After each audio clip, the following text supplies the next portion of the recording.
So this is the before and this is the after.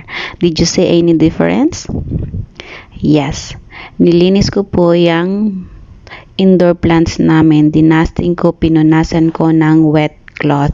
Kasi mas maganda pag pinupunasan siya, lumilinis talaga siya. Hindi lang yung basta dusting. Pupunasan siya ng basang damit or whatever fabric. Tapos, ayan, super shiny na siya. Kasi over time, nag-accumulate siya ng dust at kailangan nating punasan. Pag outdoor siya, pwede natin siyang diligan lang. Pero pag indoor, syempre pupunasan lang natin siya. Ganyan lang ginagawa ko. Medyo matagal nga siyang gawin, pero patience is the key. At tingnan nyo naman yung outcome niya. Super shiny na yung mga dahon.